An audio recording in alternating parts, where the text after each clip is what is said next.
OIMORE nyikwa RAMOGI erokamano ahinya kuom keto RAMOGI TV kaendi. Nyasaye oyieno wachopo saa 3 mondo okel weche manyien e chenro mar OIMORE. Ne wageno ni wabro yudo jaduong' Peter Odhengo, men jatend FLOCA gi dho ngere en Financing Locally Led Climate Action Program, kata migawo mochung' ne omenda masiro chenro mag rakruok gi kor lwasi manie kor gwenge. Lakini nyaka sani pok wayudo ler kata obibiro kata okobibiro, nikech ne kawuone mane giwuoye e buore KICC kaendi. Samoro bro chopo, samoro kobichopo. Kochopo to bro go mbaka, kochopo to we anang'won ne jokama. Anto nyinga Trevor Ombija, jandingo panga jonyakachi nendo nombija taya nyakwar guok kocha pesa. Magi weche manyien mawandwa. We are aware of the unjust configuration of multilateral institutional frameworks that place African nations on the back foot. Jotend Afrika oketo winjruok mar sundo pinje jowagunda mondo mbek chike mag chiwo hola mabiro konyo jiwo chenro mag rito lwasi. Disciplinary committee no recommend mabende party oyiego ni mondo ogolgi oko party. ODM ochako chenro mar riembo Senator Tom Ojienda kod jood bura mamoko 5 kuom dhi ataro gi chike duond burano. Sirkal omedo thuolo nyaka tarik 7 dwe mar 10 mondo jopuonjre mamanyo sir mar omenda mag somo e kuonde tiegruok or kwayo margi.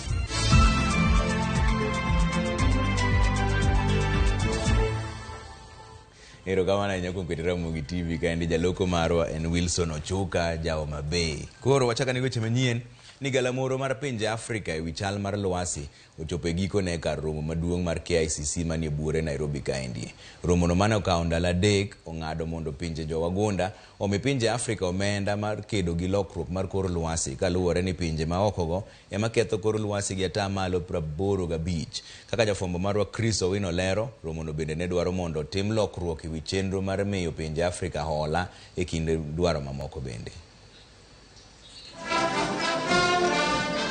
Galamoro mokwongo mar pinje mag Afrika ewi chal mar lwasi ochopo e gikone kar romo maduong' mar KICC, ka jotelo mag pinje mag Afrika nigi geno ni rieko mane gisesomo kuom ndalo 3 go dhi konyogi e kedo gi midhiero mag lokruok mar kor lwasi. Distinguished participants, delegates, the people of the great city of Nairobi and Kenya, good afternoon.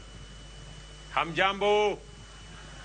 Jambo. Galamoro no mane oriwo jotend pinje mag Afrika 20, jodito mawuok e piny mangima kod jokanyo 3,000 mawuok e tunge piny mangima ochopo e winjruok ewi okenge manyaka go e reso pinje mag Afrika ewi midhiero mag lokruok mar kor lwasi. Successfully demonstrated that African solutions are not just appropriate for Africa's problems, they are necessary for global well-being.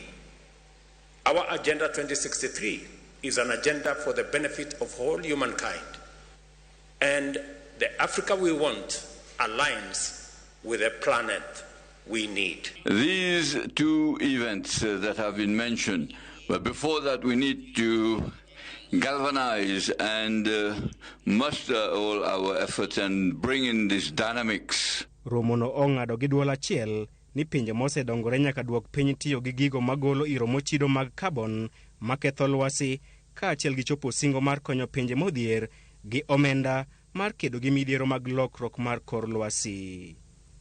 Mabiro kaluwore ni atamalo 85 mar kethruok mar kor lwasi ikelo kod iro mochido mag carbon mawuok e pinje mag jowagunda. Kata kamano, pinje Afrika emokawo ting' mapek ewi kethruok mar kor lwasi kaluwore gi midhiero ma ikelo gi lokruok e kudho mar kor lwasi. Ripot mar riwruok mar piny mangima yango ni ji milion 31 ngaji onuro e pinje mag Afrika e kinde ma jamni maromo milion 13 bende ne otho kaluwore kod oro mane okwako pinje mag Afrika kuom thuolo mar higni 2 maluore.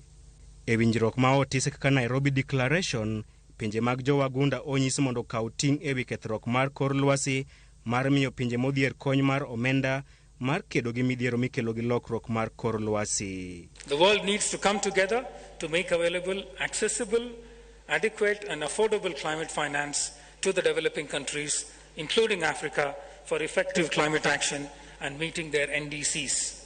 E romo mar twak ewi lwasi mane obagi higa mar 2009 e piny France, pinje jowagunda ne ochiwore mar miyo pinje mag Afrika $100 bilion higa ka higa, kata kamano singo makamano pok ochopo kare. Pinje mag Afrika osemana yudo $86 bilion kende e higa mar 2020. Nairobi Declaration bende dwaro mondo tim lokruok ne chenro mar miyo pinje mag Afrika hola kaka yo mar duoko piny nyinyo ma imiyo pinje mag Afrika e kinde mag kawo hola. Pinje mosedongore ojiw mondo mi pinje mag Afrika higni 10 mar chulo hola maggi. At the summit, we also made it clear that we are aware of the unjust configuration of multilateral institutional frameworks that perpetually place African nations on the back foot through costly financing, which plunge our economies into debt trap and deny them resources needed to mitigate and adapt in response to climate change, invest in energy transition. E komachielo, romono ong'ado mondo pinje mosedongore kony pinje mag Afrika e thedho teko stima ma ok chid kor lwasi kowuok gigawatts 56 nyaka gigawatts 300 kochopo higa mar 2030. Ma en chenro maneno ni jodak mag pinje mag Afrika oyudo yot e yudo teko stima kaachiel gi medo kwan teko stima ma ok chid kor lwasi. Ripot mar riwruok mar piny mangima mar 2020 yango ni ji milion 600 onge kod teko stima e pinje mag Afrika. Higni 2 mabiro, pinje mag Afrika dhi bago gala moro machielo e wi chal mar lwasi mar menyo okenge ma gisegoyo e rakore kod midhiero ma ikelo gi lokruok e kudho mar kor lwasi. Chris Owino, Ramogi TV, KICC, Nairobi. Jatend piny Kenya William Ruto koni dwaro nitiere mar keto kenge mabiro neno ni bombe e pinje mag Afrika obedo kod gik madwarore chiwo nyadhi ne oganda modak e bombego. Kanoloso tenge mar romo mar chal mar kor lwasi mane orumo kawuono e boma ma Nairobi ka, Ruto koni chenro makare nyaka keti koting'o mag omenda mar neno ni kaka bombe medo dongore, jomodak e bombego yudo udi kod pi maler. Gavana ma Homa Bay Gladys Wanga bende koni romo mar pinje Afrika e wi lokruok mar kor lwasi ochiwo thuolo makare mag manyo omenda masiro joma odak e bombe mayudore kor gwenge bende. The statement, the future is urban, is real. It is for us to decide what kind of urban we will have in the future. Whether it is one that is informal, that doesn't have amenities, that lacks water, that lacks sewer, that lacks all the amenities that are required for any dignified living in any part of the world, rural or urban, or whether we have a different scenario. Wan gi jomodak e bombe kaka Homa Bay, Yuges, Mbita gi kuonde mamoko modak kuonde ma gin informal settlements kata Shauri Yako, Sofia, Makongeni, 1000 Street o Yuges kata obed kanye. Koro mae program ni en kaka wanyalo manyo omenda mondo mi wakony jowa modak kuonde monyongore gi mondo mi gin bende gibed ni ginyalo geng'ore ne impact mag climate change. Climate change okelo kaka pi muomo ji, chiengo ji ahinya, kendo magi gik ma wamanyo omenda kae mondo wane kaka wanyalo konyo jowa modak kuondegi. To kata kamano, moko kuom jokedo ne aluora e kaunti ma Migori dwaro mondo piny owacho onyuand oganda duto e twak mar kedo kod lokruok mar kor lwasi e pacho kaendi. Jokanyo riwruok mar Green Life makedo ne rito aluora e kaunti ma Migori wacho ni thoth jopiny pod ok yud ler malong'o e weche mag kedo kod lokruok mar kor lwasi nikech mbakano pok ochopo e kor gwenge. Jafwambo marwa George Juma miwa ler. Lokruok mar kor lwasi tudi kod midhiero mopogore opogore e kaunti ma Migori, piny Kenya kod piny mangima. E kaunti ma Migori, lokruok mar kor lwasi osetudi kod midhiero kaka medruok mag pi oula ma osekelo dar mar mokuom oganda kaachiel kod kata oro mabende osekelo nok mar chiemo e gwenge mopogore opogore. Mbaka e kedo kod lokruok mar kor lwasi osebedo kendo pod dhi nyime e kaunti ma Migori, piny Kenya kod piny mangima. E seche ma mbaka ni dhi nyime, moko kuom jokedo ne aluora e kaunti ma Migori wacho ne mbaka ni koro pok onywando japiny. giromoga malo kucho, lakini mondo chop pinye ground it becomes very difficult. Samoro wanyalo bedo involved kata mkutano, lakini mondo trickle ko biro piny mondo koro the implementation otimre bedo ga matek. Act manolosi podu ni mane office kocha chande. Ne one part of jo manolose, lakini ne wagomo ni mondo koro samo bedo rolled out, waendelea bedo part of it. Floka fund, pesa makoro biro makoro inyalo tim godo chenro gieki. Wan pok wawinjo muche. Kato bedo ni wane actors manie ground. Jakanyruogno mar Green Life makedo ne rita luora e kaunti ma Migori John Bosco wach ni thoth jopiny pok oyudo ler malong'o ka otenre kod wechego mag lokruok mar kor lwasi ka bende sa koro chopo ma onego nywandgi. Inyalo dhi e meeting ni kod macha, training ni kod macha, wan kaka actors manie ground, we still feel detached. Yani wawinjo ka oko ketwa e chenro ni, mesa migo e mbaka ni pod waonge, mbekgi igogi mana malo kocha. Jokedo ne alwora gi e kaunti ma Migori wacho ni kedo kod lokruok mar kor lwasi nyalo mana chopo kare poni koro oganda duto ma oting'o japiny koro nywandi e chenro go duto ma oketi mar kedo kod lokruok mar kor lwasi. Sirikal wuon pok waneno ko pushwa forward mondo wachop ne japur mantiere ground, mondo wapuonjgi about climate change, mondo wamed yawo pachgi kaluwore gi lokruok mar kor mar lwasi, mondo gibed gi ng'eyo ni ang'o ma ginyalo timo.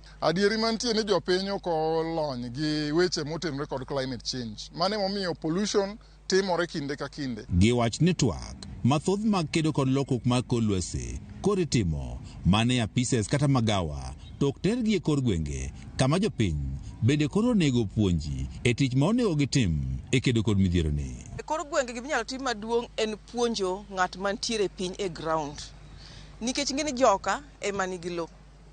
To joka ema nigi puothe, to gin ema nigi puothe gigo wegi gisebedo puothe matindo. Puodho ni ema nyaka wayude cham, puodho ni ema nyaka wayude gimichamo. To puodho ni gin ema nyaka gitake care of environment. Dwaro ma jokedo ni alwora e kaunti ma Migori en chike moselosi ma onego ti kedo kod lokruok mar kor lwasi koro keti e tim. George Juma, Ramogi TV, Migori. Wadonjene weche mag siasa ni duond bura mar ODM ochako chenro mar riembo jood bura bich ma oyangi ni odhi ataro gi chike matayo duond bura no endo. Senator ma Kisumu Professor Tom Ojienda, jaod bura ma Lang'ata Felix Odiwuor miluongo ni Jalango, kod Karoli Omondi ma Suba South gin moko kuom jood bura manoriembi. Jafwambo marwa Walter Nyambaga nigi ler mar wachno. Moka oseche adek mochwe kom kod jakom mar ODM John Mbadi.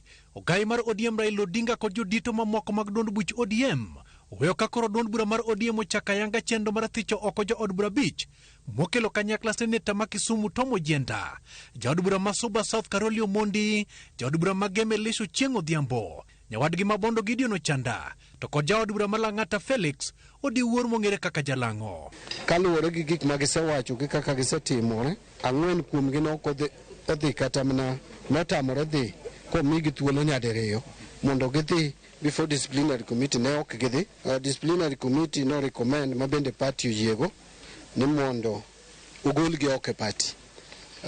Party onego chak process migologi oko e party mondo koro gilus position maggi kata members of the National Assembly magintie kata Senate. Kata kamano Senator ma Kisumu Tom Ojienda kokale mbui mare mar Twitter to mucho kore koluwo ni pod obiro dhi nyime kotiyo kod jatend piny William Ruto kata odoko ni ODM othiche oko. Jakom ODM John Mbadi olero ni MCS ang'wen mawuok e kaunti ma Kisumu bende owito lemo magi bang' ODM e chako chenro mar thulogi oko e duond burano. Umano Caroline Opar, Kennedy Ajwang, Peter Obaso, Regina Kizito, kuku mar party ong'ado, chama ong'ado ni mondo golgi oko e assembly ma Kisumu mondo nomination margi obed revoked. Gin MCS mogwel to gi dhi ataro kata gibalo gi party. ODM bende ogoyo fwai jaod bura ma Uriri Mak Nyamita to kod nyawadgi marongo Polabuor omenda maromo milion 1 kendo chikogi ni mondo gindik barua mar kwayo ng'uono duond bura mar ODM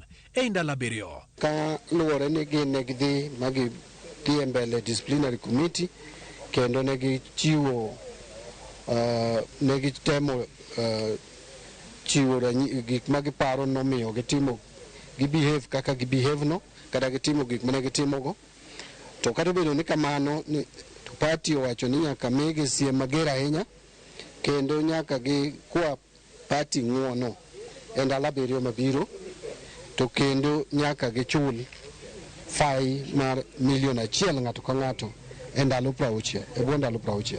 Jaod bura ma Nairobi County Esther Passaris ne ogoyo bade piny e nyim jodito mag ODM e kendo ywagore wach mane omiyo Gonia tho kendo redhe fwai maromo 250,000. Esther Passaris bende ochik mondo ondik barua mar kwayo ng'uono e duond bura mar ODM. Honorable Esther Passaris ma bende ne nitie ng'ur kuome kaluwore kaka nogo kura e weche mag Finance Bill 2023, bende party nong'ado kaluwore gi paro manowuok kuom duol mochung' ne discipline ni mondo wa miye siem mager ahinya kendo ondik kwayo ng'uono ne chama e ndalo 7 mabiro, to kendo ochulo fine, wagoye fine mar 250,000. ODM bende okone gi siro twak madhi nyime Bomas of Kenya, ka bende gilero ni ginono matut gimomiyo gai mar ODM ne ok oyudo lemo mar jatend piny Kenya. The party oungo lwedo mbaka magore kata twak magore miluongo ni bipartisan talks me kind Azimio la Umoja gi Kenya Kwanza Coalition. Okang' ma duond bura mar ODM okawo mar thicho oko jo od bura 5 ma giluwo ni dhi ataro kod dwaro mar od bura no endo koro miyo gi thuolo mar biro geng'o thicho gi oko kata oyo ponono mano ok otimore, to kar jolut ombulu mawuok e kuonde chung' od burago biro bedo kod ikruok mar luto ombulu nyadichiel kendo. Walter Nyambaga, Ramogi TV, Nairobi. Wadonjo ne weche mag somo ni piny owacho lando ni omedo thuolo nyaka tarik 7 dwe manyien mondo jopuonjre or kwayo mar yudo sir mar somo mag kuonde tiegruok. Migawo mar somo koni gikawo okang' makamano mondo jopuonjre mathoth gi oyud sir mar omenda ka bende ka gidhi donje mbalariany gi kuonde tiegruok. Nyiso ni kik lornegi jopuonjre go oko kata ka ok giyudo omenda go eko. George Batimio Aler. Bang' moko kuom jonyuol kod jopuonjre golo ng'ur kaluwore kod pek ma gisebedo ka giyudo ero kwayo mar yudo sir mag omenda ne siro sombgi e mbalariany kod kuonde tiegruok madiere koting'o kuonde tiegruok mag tije lwedo. Migawo mar somo koro chal mwinjo ywakgi kendo chiwo ler manyien ne chenro mar oro kwayo. Kokalo oboke ma ochwoye kogno kod jatend migawo mar somo Ezekiel Machogu, olando ni kinde mar oro kwayo ne sir mag omenda mane winjo bed ni rumo tich ang'wen tarik 7 dwe mar 9 koro chor kendo biro rumo tarik 7 dwe mar 10. Migawo mar somo koni nyaka tarik 5 dwe mar 9 mana jopuonjre 156,532 ema noseoro kwayo mar yudo sir mar omenda mag piny owacho kod hola ma ichiwo kod duol mar HELB. Kama nyiso ni mana tamalo 60 mag jopuonjre mowinjo bed ni donje mbalariany ema noseoro kwayo mar yudo sirno. Ma bende nyiso ni atamalo 40 mag kwand jopuonjre duto maromo 265 ma owinjo bed ni yudo sir mag omenda madhi konyogi e chopo lek maggi mag somo e mbalariany pok yande oro kwayo. Kokalo oboke na migawo mar somo koro golo chik ni thuolo mar kwayo chor nyime gi dwe mangima kendo koro biro rumo tarik 7 dwe mar 10. Ma nyiso ni jopuonjre manchapo koro kwayo koro nyalo dhi nyime kod oro kwayo ne sir. Migawo mar somo bende okoni jopuonjre mapok oyudo pande koro yienegi mar oro kwayo kendo golo chik ne duol mar HELB mondo lok lai margi mar mbui ma itiyo godo e oro kwayo mondo chiw thuolo ne jopuonjre 2,000 ma hikgi pok oromo kawo pande mondo chwal kwayo mar yudo sir. Duol mar HELB bende omi chik mondo keto kenge mag neno ni jopuonjre manoseoro kwayo ochak chwal negi omenda. Mbalariany kod kuonde tiegruok bende omi chik mondo med kinde ma jopuonjre madonjo e higgi mokwongo nyalo donjo godo mar chako somo margi mondo kik geng' ne japuonjre moro amora ma nyaka sani pok odonjo. Kendo omigi chik ni kik giriemb japuonjre moro amora maonge kod omenda kaluwore ni piny owacho loso kaka omenda mag siro sombgi biro chopo e kuonde tiegruok manoluonggie. HELB omi chik mondo gine ni apisa magi nitie e apise duto mag Huduma Centers ma pacho ka mondo gikony jopuonjre oro kwayo. Jatend migawo mar somo Ezekiel Machogu okone sirikal ochiwore mar neno ni onge japuonjre moro amora morem donjo e mbalariany nikech nok mar omenda kendo jiwo jopuonjre mapok oro kwayo ne sir mar piny owacho mondo ndikre kokalo e mbui ma en www.hef.co.ke. George Bati, Ramogi TV. Thoth jopuonjre matimo maber e pinj madongo mapacho ka endie thoro bedo kod thuolo makare mar donjo e mbalariany kendo yudo sir mar omenda mag somo. To ma endie nataro kod chal mar jopuonjre moro e kaunti ma Meru mane en achiel kuom jopuonjre 3 manotimo maber mokalo e pinj mar higa mar 2022. Kata kamano rem mar omenda mar somo pod omone donjo e mbalariany. Ma endi timore sama migawo mar somo koro medo thuolo mar ndikruok ne hola mar siro somb mbalariany nyaka tarik 7 dwe manyien. Tarik 23 dwe mar ang'wen higa 2022 kane jatend migawo mar somo machon mosenindo ngire George Magoha ne golo duoko mar penj mar klas 12 nolando Karuitha Clinton Mutwiri mane en japuonjre skul ma Angaine Day Secondary School e kaunti ma Meru kaka achiel kuom jopuonjre adek mokwongo manoyombo e penjno. Nilikuwa number 3 nationally category of sub-county schools. Sasa wakakuja akaniambia unamesikia nimetajwa na Magoha, nimetangazwa na Magoha nikiwa namba 3 in Kenya. Hai, nikamwambia sijasikia.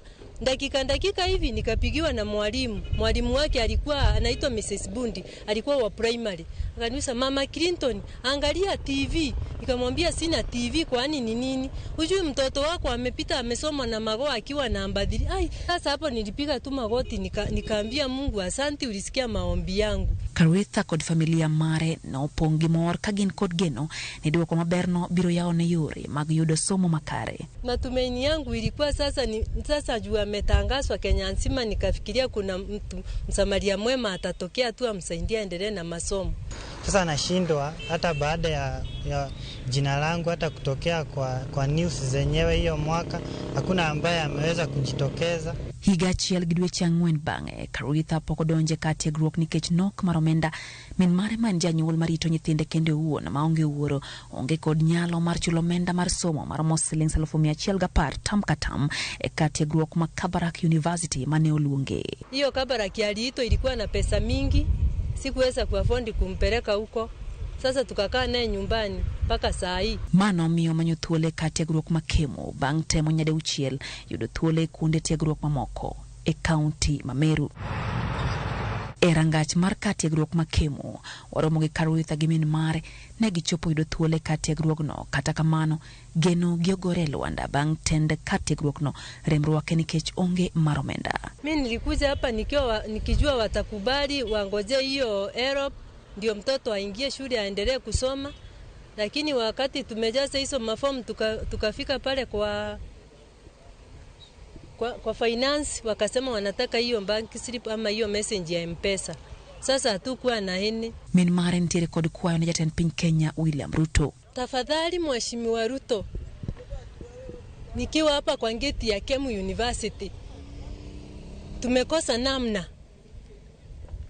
Naomba tu nipatie mtoto, hata mchukue msomeshe, mimi sina shinda, lakini tu nisikia ako shule. Nikiamka asubuhi nisimuone nyumbani. Karuitha ntiere kod geno ne Josa Maria Mang'uona biro wuok oko kendo reso gi mondo mi ochop singo mare mano mar bedo laktar. Mungu ako na baraka zake na mimi naamini na sitachoka kuomba. Hata kama nitakuwa daktari lazima nikuwe daktari, sitachoka. Lydia Okeyo, Ramogi TV.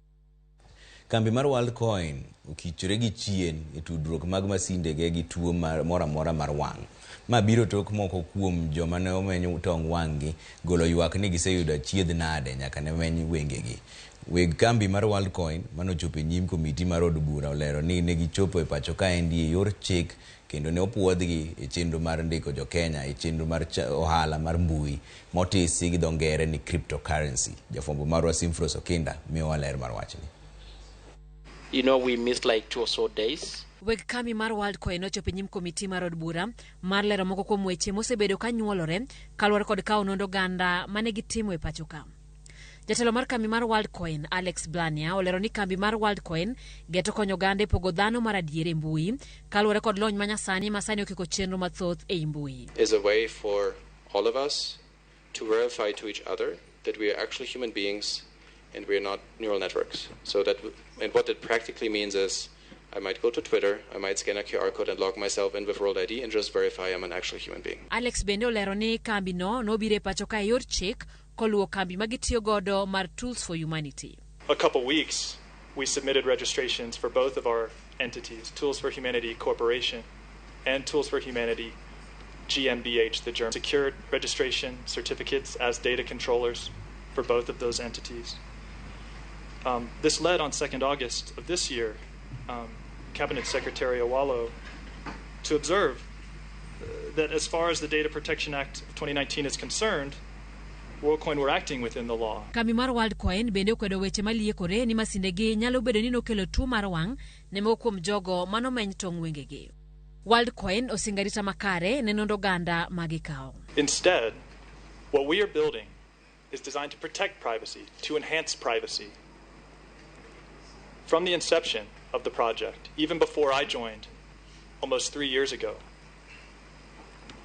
Tools for Humanity has applied what's called privacy by design to every aspect of what we are building. Kamino manyaka sani wacho ni jo Kenya mahewa 600 osepuodhi matiyo kod mbui margi. Koro dwaro mondo piny owacho chiwne gi thuolo mar duogo kendo mondo gichiwne jo Kenya mahawa 200 mosendikore kodgi to pod ok nyal yudo nyinyo margi kaluwore ni pok opuodhgi. Simfros Okinda, Ramogi TV. Okay, wadhi yuyo mokwongo mar OIMORE kaendi aneno kuoro ote mag 2-3-6-0 we asoma ne moko kuom kaendi. Mark Clinton kawuok Kabondo dago Ramogi TV neno maler to kamana inya Clinton Ramogi TV wacho ni mbadi utiyo maber nyang mondo dhi owit oko joma ndhogo baba. Okay, okiwe nyingi kanyo. OIMORE anabi wuodo nguta mar wang' neno Ramogi ler to gima wuoro ni ndiko mar joma dongo gi benikete nyaka mibadhi mana neno chande mano sogo ma Esbon ndie ka wuok pany Komolo. Ramogi TV ler Ramogi TV waneno Ramogi kama ber kabisa ka achiel kod namba 1 Yvonne Dache Yara Dimba Lawi Ganda Vera Siuju Vidar Shanta Maotis Tenga oganyo mar Rapogi Kanyamkago ero kama na inya mbija maeni an Nyambok Kenneth mar Pala Masogo. Ramogi TV neno maler Kanyada kaendi wacho ni mos ne June Daisy mar wiyo biero school ero kama na inya. Ramogi TV neno maber Kibira katwekera ka amor ni welo kelonwa koth kata katin kamano mano Morin Ali ero kama na inya kumpita Ramogi TV kaendi. Nwageno yudo mar wendo marwa miluongo ni Peter Odhengo men jatend Floka kata migawo mochung'ne omenda masiro chenro mag lokruok mar kor lwasi e gwenge to poko winjo umbe nyaka sani nikech ne gin gi chenro mar ngombaka mar lokruok mar kor lwasi kawuono KICC buore Nairobi kano rumo kawuono ko chopo e wangsa to brogo kode mbaka e buch jopiny ko chopo be wana kwang'won okamano wadhi yuyo daka moko machuok waduogo bang' seche matin kikidhi mabor ahinya.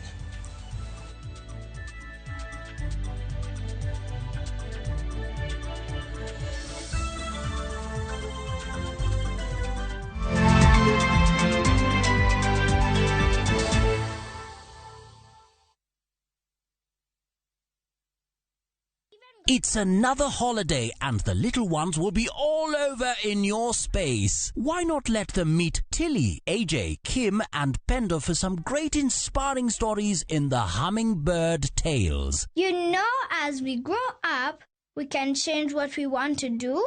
And for parents, sit back and let the little ones enjoy their favorite cartoon on Viusasa, the safest place for kids' content. There's a lot more to learn. Dial *487*1# or visit viusasa.com to renew your subscription.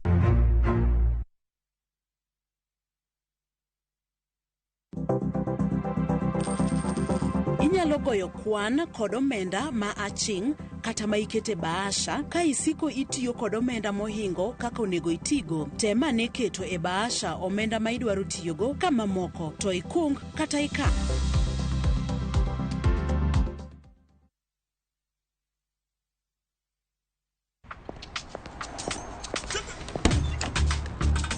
Oh, nice dashboard. Thank you. Gari yako ni mzee na venye dashboard yako inakaa mpya, mbichi. Is it new? Acha hizo tropi, unanichocha. Ibata pana si mpya. Neat. Manze, and that smell. So fresh. What's your secret, man? Nimekuwa nikitumia Tropical 2-in-1 car dashboard polish since I bought the car. Just spray, wipe and your dashboard looks as good as new always and smells fresh. Haijawai parara. With Tropical 2-in-1 car dashboard polish, your car dashboard looks new always, fresh and shiny. Available in 4 exciting variants and in all leading supermarkets from Tropical brands.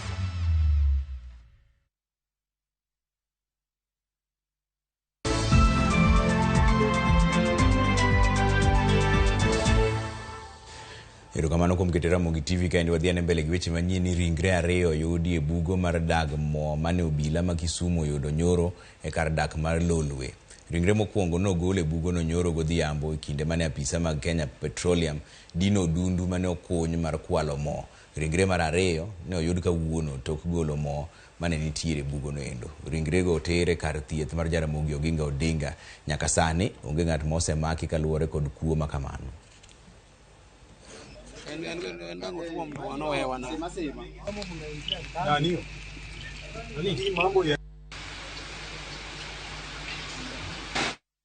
Kwa dhi mbele ni doho ma Nairobi ong'ado buch twech ne jotije moko ariyo mane tiyo e osiptal ma Mama Lucy Kibaki bang' doho nofwenyo ni higni 3 mokalo ne gikwalo nyithindo 3 makore kane onyuol e osiptandno. Jang'ad bura Esther Kimilu oyango ni ji ariyogo mong'ere kaka Selina Adundo kod Fred Leparan notimo timna taro mar chike matayo jotije mapacho kaendi. E kinde ng'eto makamano, jang'ad bura no noyango ni e sigana manotim gi wang' jowi mar BBC kama jafwambo moro ne timo nonro kendo wuondore ni do nyiewo nyathi kuom Fred Leparan. Fred nokawo omenda maromo siling 300,000 kaka chudo mar uso nyithino, eka bang'e nopenje kit chwech mar nyathino endo. Jafwambo no nonyise ni ento okodeo kit chwech mar nyathi, to kata kamano nodwaro mana nyathi mangimane ber. Fred no yango ni nyathino ngimane ni kare kendo ne oseikore mar use. Ibiro ng'ad bura no dwe mar 10 higani. By means of fraud, because accused person knew very well that in as much as these children are indicated that they are added to Imani Children's Home, they were not added there. My conclusion is that the two accused persons, knowing that they had a duty of care of these 3 children, they neglected their duty, exposed these children to abuse jointly, and they failed to protect them. And therefore, Selina and Makala Fred are guilty of the offense of child neglect as charged. Johala mahero sani kuro kwano lal bang' mach muoch ko gwen ma piny oru godo kawuono kendo wang'o mwandu mathoth manengo gi poko yange nyaka sani. Kane giloso kod Ramogi TV giyango ni gikia gima nokelo mach makamano, ka koro gikwayo gima duong' en mondo sirkal oket apis mochung' ne kedo kod masiche mapoya kaka mag mach machiegni kodgi. Giwacho ni apis simo mach yudore mana Kisumu kendo thuolo mar chopo mapiyo tek kendo miyo gi lal mang'eny. Gidwaro mondo tend kaunti ochwal negi kony mondo giyud kaka ginyalo chung' kendo.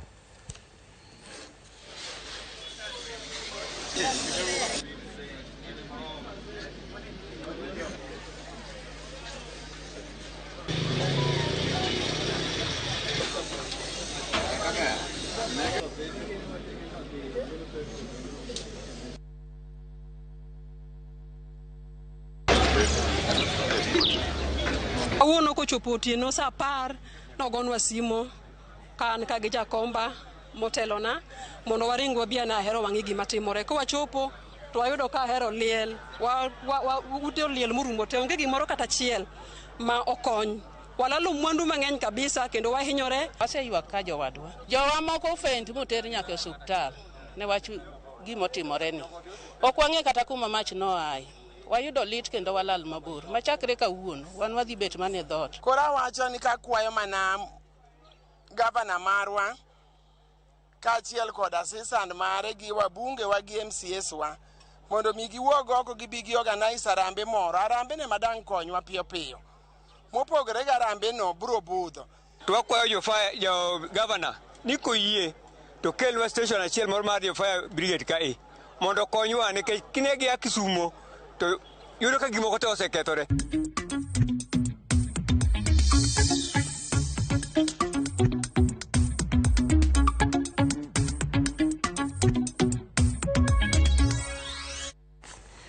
Sirkand kaunti ma Homa Bay ka okale bad migawo mar pur osetieko ikruok ne chenro mar ndiko jopur e chenro mageto ndiko jopur ma kwan gi oingo 500,000 kaka achiel kuom yor ting'o malo chenro mag pur kod neno ni kaunti no obedo gi chiemo moromo. Chenro mar ndiko jopur go endo chakore juma manyien kendo biro dhi nyime e wards duto 40. Jafumbo maro Ali Abich lero no wachni.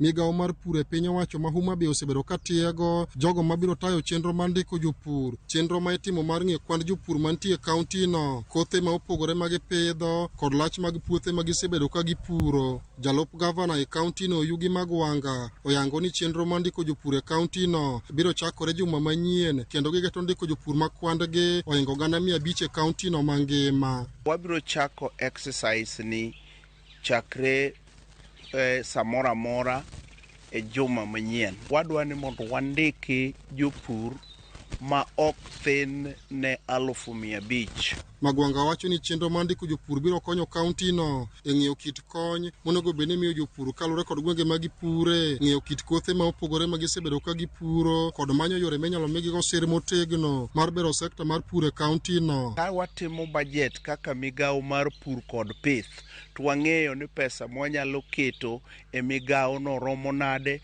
tang'o gang'o mowinjore be ni timo e iye ka, to wang'eyo ni eka di mantiere mwanyalo timo godo gimoro.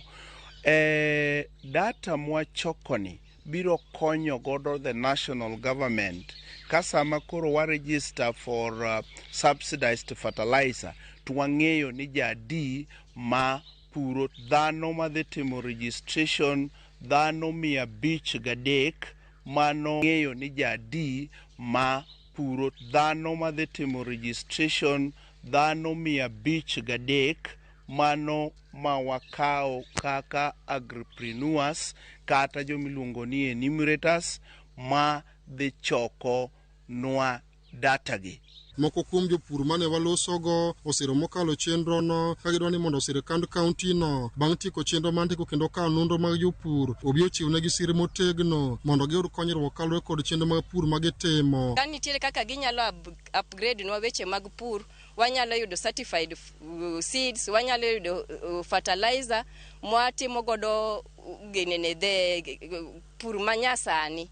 To nyalo konyowa kabisa nikech chien kucho choni nyalo nwang'o ka wapura pura irrigation ne watimo mana gi lwetwa, to sani tinde watimo irrigation system mwatiyo gang'owa gi weche mag pipes gi, to watimo irrigation to gige wagi wayudo kaka wakonyore. Koro wagombo ni ka sirikal nyalo keto input ne moro mondo mi at least otimnwa value addition e wi purwani. Government omiwa e kothe manyasani manyalo konyowa. Kute be chandowa ka wanyamiyo support achiel kuom mago irrigation facilities be kanya yudore sirikal nyalo konyowa mano. Sani ng'ene season opogore, oyudo ka sani samoro chieng' rieny, samoro koth chwe, koro ywayo kothe mapiyo piyo mondo wayud go yuto mapiyo piyo mondo konyo oganda mamoko bed.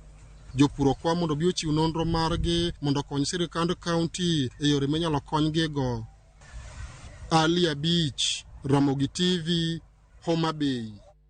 Koro jopur niang' mawuok Muroni, Miwani kod Chemelil koro kwedo paro mar piny owacho mar dwaro riwo kambi mar Chemelil kod Muroni e chenro mar chiro kembego eko.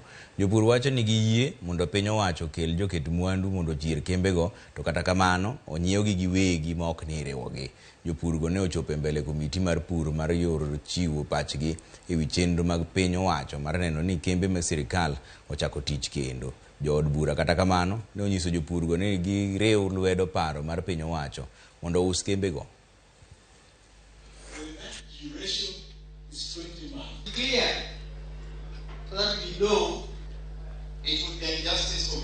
You want to merge Chemelil and Muroni.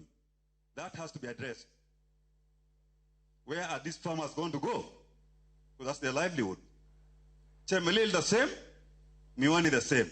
There has been in court, out court, in court, out court, because of ownership problem.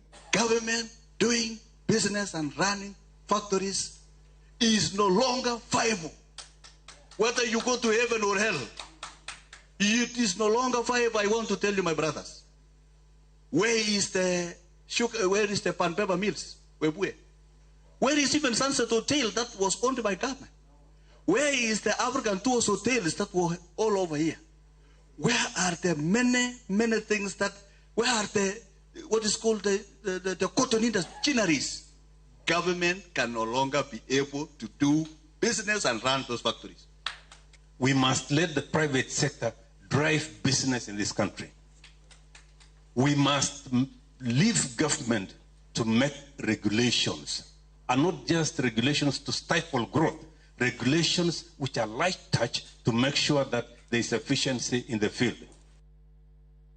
Nyasi mar show ma Mombasa ma itimo e alap ma Mkomani Nyali ne ochakore ayanga kawuono kuma jo ohala jopur kaachiel gi jopith nonyiso mwandu kaachiel kod chenro ma gitimo. Kaka jafwambo marwa ma Mombasa leronwa, show no geto nyiso lony manyasani mag pur kod pith jamni kendo ichano yawe ayanga kiny gi jatend piny Kenya William Ruto.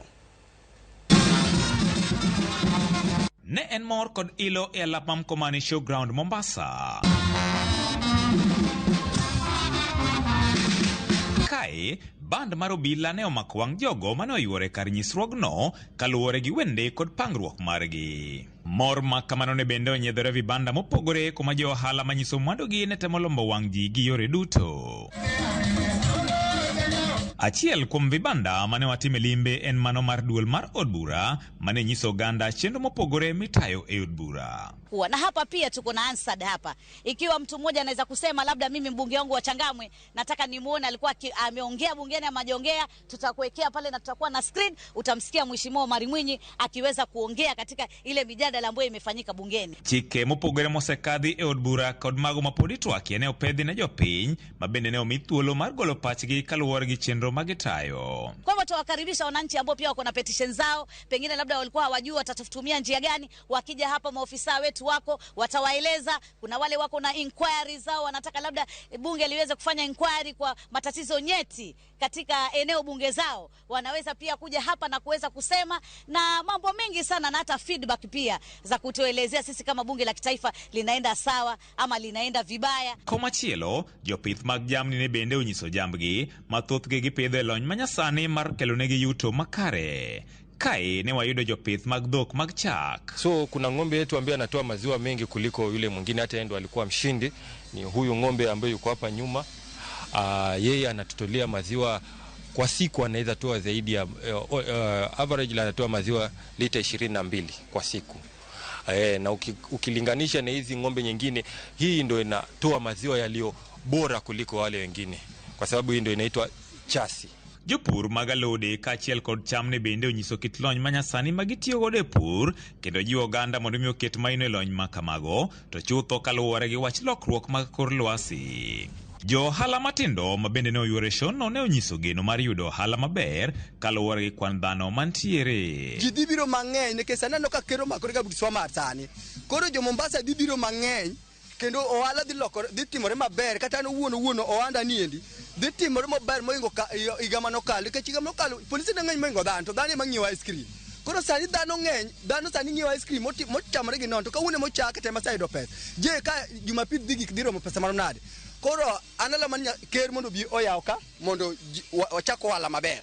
Iseche gogo od bura mar kaunti ma Mombasa kotelne kod spika Arub Katri ne bende otiyo gi thuolono mar sidho ayanga tim mar jotuk adhula mag od burano mageto tugo gi rowere mar jiwo gi weyo timbe mayombe e kor gwenge.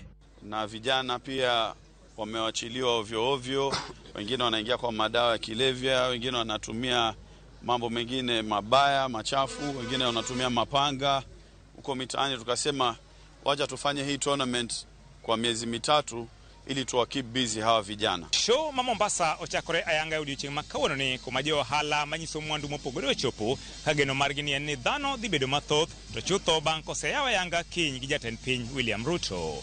George Aoko, Ramogi TV, Mombasa.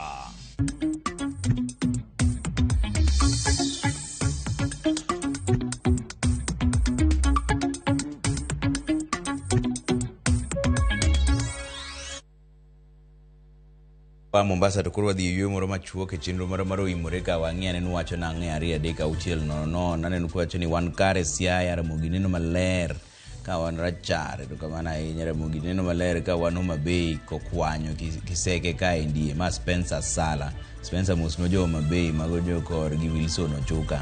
Koro ma Daniel Ochieng kani Nairobi wacho ni Ramogi TV neno maler odiemo we keto ji gi ng'wech kaka waketo ji gi ng'wech no. Ma Kevin Okinyi aneno kaka Ramogi ler wacho ni oneno Ramogi maler gi kama gintiere no. Ramogi TV winjore maber, sirikal okony jopuonjre manidi ma Maxwell Onyango kwa godo Kwach Kodera ng'ene ni wacho nango kendo ka endie Ramogi TV neno maler ma odongo dosi wuod kokuro kamana ahinya Philip ka wuok Kabondo Ramogi neno makare kabisa kanyo kamana ahinya ketiru mana Ramogi TV ka endie aneno ka ondik ng'at Emmanuel ko Homa Bay wacho ni Ramogi TV wakwayo ni kuyie tutang'nwa mpira kata mana chiele giko juma ni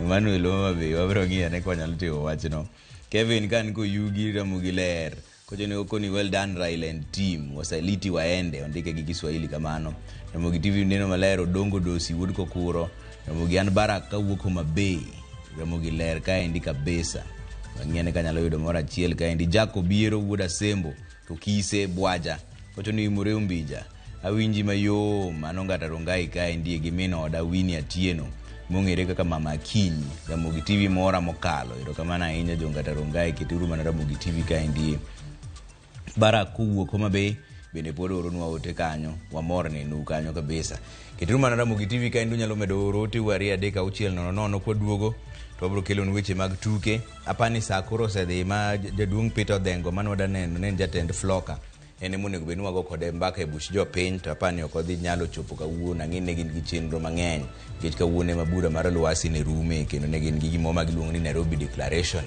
samoro mane moywaye momiyo kochopo kaka wuono wakwayo ng'uono nikech koro saa to koro sedhi sani twadhi e yueyo kwaduogo twachako mana weche mag tuke.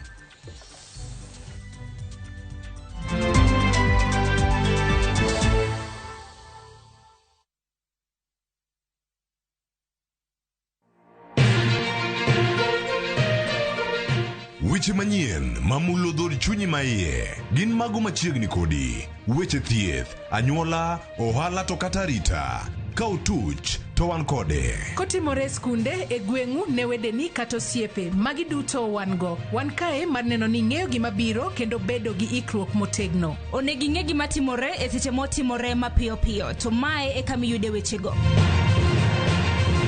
nikech Kenya en marwa waduto to Ramogi TV en odwa to kendo wantie iye kanyakla achiel kaka onagi ma en rupiny kod mbaka oromo e Ramogi TV sud machiegni mondo wago mbaka.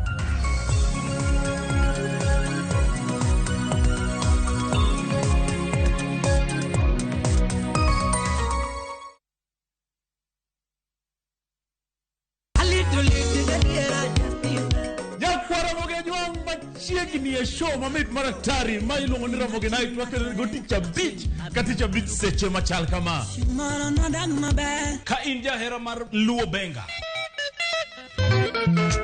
kata ajawa wakelo ni ngolo mobedo piny mayueyo mana mo Lungani kolo con instrumental kaberni be inyalo lungani Boy Handsome within and without. Boy Handsome moment away aroji bed and breakfast sama pekni tilungani ngeja the entertainer. Kaka pile nya Ramogi wacho ni kete manaka. Ramogi Night ticha beach ka ticha beach sangwe notieno.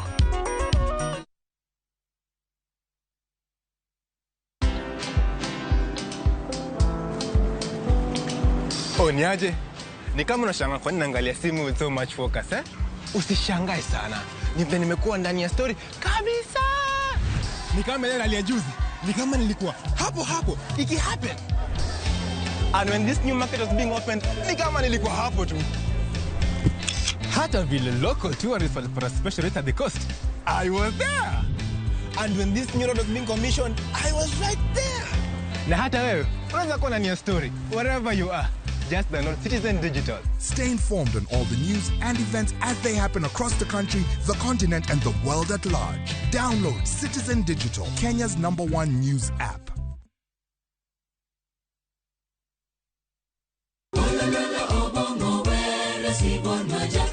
Wabedo jomaler e ngimawa ka warito ler mar pachwa. Kila neno lake lanikumbusha dunia hii inapita. Kod winjruok gi Nyasaye, winj wende Sabato. Jifunze kuridhika na kile ulicho nacho, shukuru Mungu wakati wote. Mamiyo wa thuolo maber mar wer kendo pako Nyasaye gi chuny moikore. Kama si wewe, singelikuwa hapa. Walando gi kinda Wach maber mar Nyasaye. Nyasaye okoso ni kanye ma weche olokore ngima ni di ma ok inyal paro kama ni wuoke. Ng'e teko mar riwruok kokalo kuom lamo kod wer. Injili ngima, Sabato ka Sabato, mana e Ramogi TV.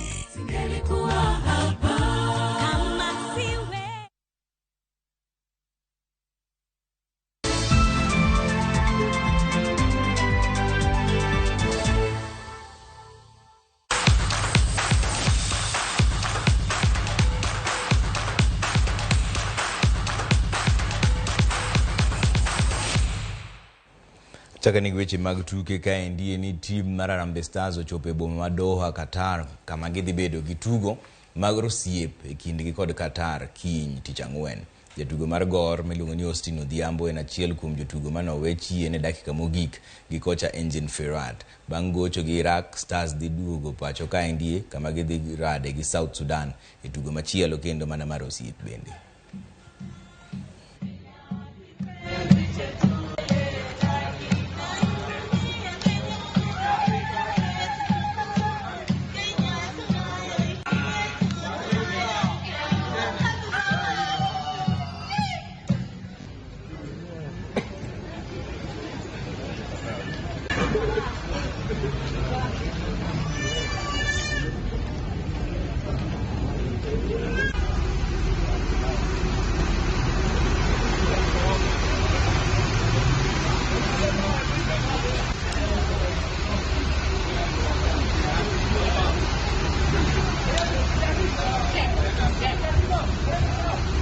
Good till now.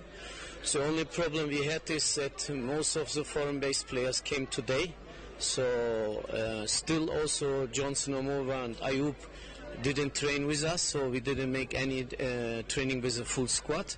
So we will have only tomorrow in Qatar one training because the weather conditions are very tough there. Tuke mag rugby mag Kabeberi Sevens biro timore tarik 9 nyaka tarik 10 dwe ni alap ma RFUEA Grounds Group A dhi kelo kanyakla timbe kaka Nondescript Black Blood kod Kenya Harlequins. Group B dhi ting'o Strathmore Leos, Kisumu RFC, Nakuru kod Impala RFC e kind mamoko. Kembe mopogore opogore moting'o KCB, CIC kod mamoko nosiro tukego e yore mag omenda. So let me ask you, it is presenting to Mwamba and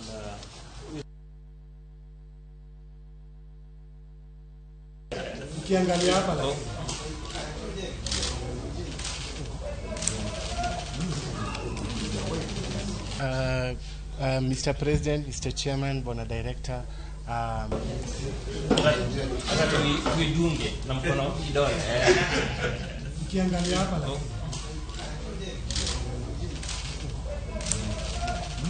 Hello.